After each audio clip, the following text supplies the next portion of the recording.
On les prend pour des Congolais. Il faut maintenant qu'on remette les yeux en face des trous. Que les Rwandais rentrent chez eux, que ce soit des Rwandais Tutsi ou Hutu. Nous, on ne veut rien savoir. S'ils ont des problèmes ethniques, qu'ils les règlent chez eux au Rwanda. Ce sont des problèmes qui ont commencé en 1994, vous le savez sans doute, et qu'ils ont importés chez nous. Nous ne voulons pas de ces problèmes. Que ces gens-là rentrent chez eux. Et que toutes les armées et toutes les milices et toutes les rébellions déposent leurs armes. Donc vous dites que c'est de la faute de l'étranger? Nous ne disons pas que c'est la faute de l'étranger. Nous disons que l'étranger a été instrumentalisé. Car vous comprenez qu'un pays comme le Rwanda, 26 000 km², ne peut pas venir envahir un pays comme le Congo, qui compte 2 345 000 km².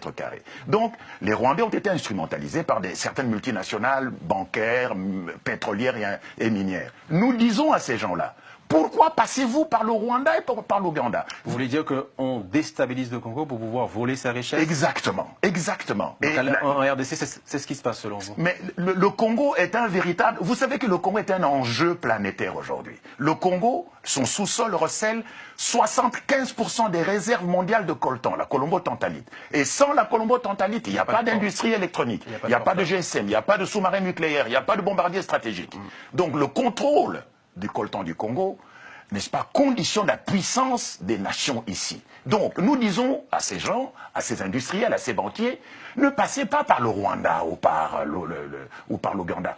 Ne passez pas par la petite porte. Venez directement traiter avec la CCT. Nous allons nous entendre. Mais vous n'êtes pas reconnu officiellement comme gouvernement. Mais nous sommes en train d'être reconnus. Une plateforme, vous n'avez pas été élu. Mais nous n'avons pas besoin d'être élus. Est-ce que pour éteindre un feu, il faut être élu? Mais comment vous allez faire? Vous allez engager une armée contre le président Kabila? Nous avons une armée, nous avons lancé un ultimatum. C'est de la violence encore, ça? Nous ne sommes pas des gens violents, parce que la violence, elle est là. La violence, nous ne l'avons pas inventée, puisqu'il y a une guerre déjà qui dure depuis 18 ans. Il y a 8 millions de morts. Nous disons que le pays est en feu. Notre pays est mis à feu et à sang. Les gens qui sont au pouvoir n'ont pas réussi à éteindre cet incendie. Nous nous donnons le droit de venir éteindre cet incendie. Et dans les plus brefs délais. Quelles sont les étapes?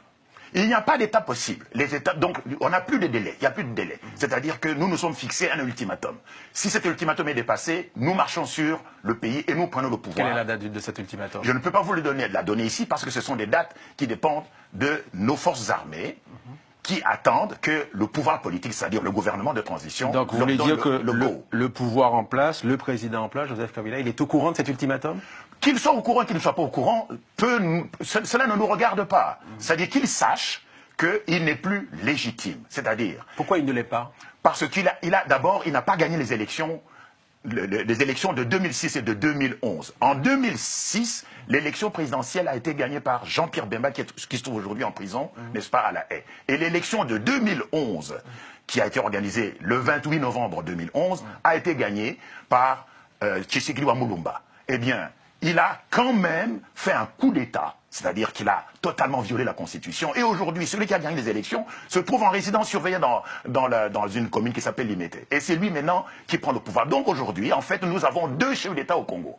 Un chef d'État élu, démocratiquement, qui ne peut pas exercer, et un chef d'État qui n'a pas été élu, mais qui utilise la force et le défi pour se maintenir au pouvoir. Et, mon cher Guy, je ne vous apprends rien. Un enfant qui naît avec deux têtes, un enfant bicéphale, est condamné à mourir. Même si vous coupez une tête, il va quand même mourir. Nous, à la CCT, nous ne voulons pas nous résoudre à cette éventualité, à cette fatalité. Nous disons tout simplement que Kabila a échoué, manifestement. La démocratie telle qu'elle a été instaurée au Congo a échoué, puisque depuis 2006, le pays va de mal en pis. Les partis politiques traditionnels au Congo ont également échoué, puisqu'ils n'ont pas pu trouver une solution pour mettre fin à la guerre. Nous disons, nous venons avec la solution qui permettra au Congo de retrouver la paix, de terminer la guerre, qu'on restaure la paix, et que le pays retrouve les conditions de son développement. Alors voilà. Et nous nous sommes donnés entre 3 et 5 ans maximum. C'est quoi? C'est comme par miracle. Vous pensez que, vous n'avez pas, pour certains, vous n'avez pas eu d'expérience de gouvernement? Aussi. Oui. Et d'abord, est-ce que Barack Obama a une expérience de gouvernement, lui qui dirige la plus puissante nation de la Terre? Il n'a pas d'expérience de gouvernement. Mais moi, j'étais dans le gouvernement, comme directeur de cabinet. Et dans l'équipe que nous avons, vous avez des docteurs. Hein. Vous êtes directeur de cabinet dans l'équipe de Kabila? Non, sous Mobutu, c'était sous le gouvernement de Faustin Birindwa, qui est mort maintenant, en 93, entre 93 et 95. Donc une expérience politique, oui. J'ai une expérience politique, et de toutes les façons, aux âmes bien nées, vous connaissez la formule, oui, la valeur n'attend que le point des années. Alors, donc si on devait attendre qu'on ait une expérience politique, eh bien on est parti pour l'an 3000. Donc, alors, ce qui est intéressant, c'est que vous avez mis en place un gouvernement de transition. Ça veut dire qu'il y a des ministres. Vous, par exemple, vous êtes ministre d'État chargé de l'industrialisation, de l'administration, pardon, et de la communication politique. Ça veut dire qu'il y a des ministres, un gouvernement qui attend, qui se prépare comme une espèce de shadow cabinet de l'opposition. Ce n'est pas un shadow cabinet, c'est un gouvernement légitime. Notre légitimité, nous la tirons du fait que... D'une élection, une légitimité. Non. Ça, c'est la légalité pour l'élection. Pour ce qui est notre légitimité, mon cher Guy, votre maison est en train de brûler. Est-ce que vous devez d'abord attendre la légitimité pour commencer à éteindre le feu? Le Congo est à feu et à sang depuis 18 ans. 8 millions de morts. Et on me dit, mais quelle est votre légitimité? Mais notre légitimité, c'est parce que nous voulons éteindre le feu. Toutes les solutions qui ont été employées, qui ont été préconisées pour mettre fin à cette guerre, pour mettre fin aux viols et aux mutilations sexuelles, ont échoué. Nous disons, nous de la CCT, nous avons la formule, nous avons la volonté et nous avons les moyens pour en finir avec cette guerre. Comment vous allez faire justement une fois, voilà, imaginons que vous mettez en route des armées, bon voilà, en face il va y avoir de la résistance, c'est encore des réfugiés sur les routes. Est-ce que c'est la solution? Mais nous n'allons pas faire une rébellion. Nous n'allons pas créer une rébellion, il y en a déjà beaucoup. Nous disons ceci à Kabila, qu'il se démette. S'il ne se démet pas, nous allons l'attraper. Nous allons l'attraper. Comment? Mais nous avons pour ça des personnes qui sont chargées de faire ce travail. Nous ne sommes pas des hommes violents.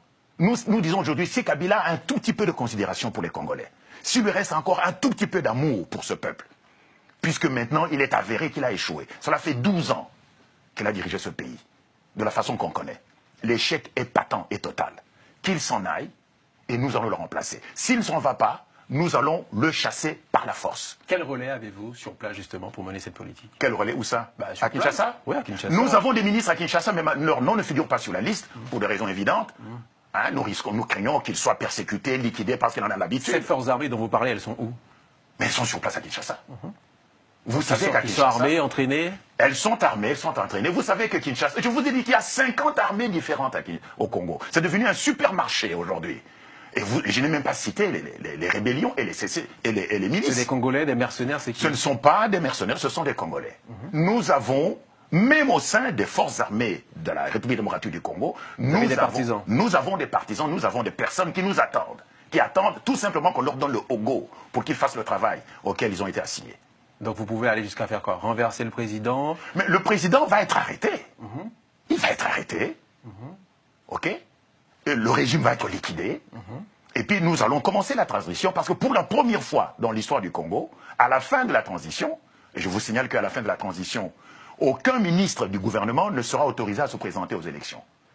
Que ce soit le président de la République, Madame la Première ministre, tiens, notre Premier ministre est une dame, Maman Myriam Bolosengi. Le président de la République, c'est Emery Damien Kaluira.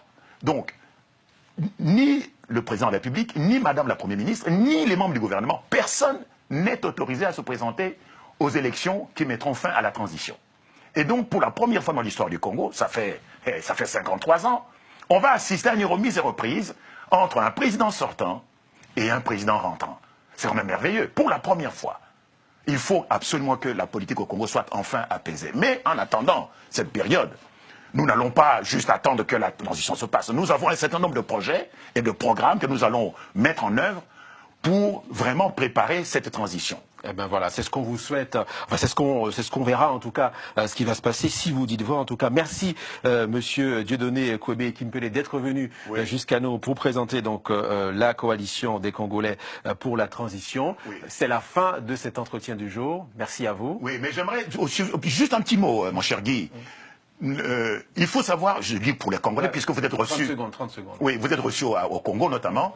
Nous allons, porter à $250 le salaire minimum de tous les fonctionnaires, de tous les soldats.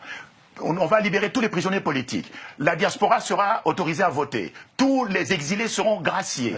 Et le courant et l'eau seront gratuits pendant 2 ans. En tout cas, voilà les projets que vous avez. Merci à vous. Je vous en prie. C'est la fin de cette émission. Très belle soirée sur Télé Sud. À bientôt.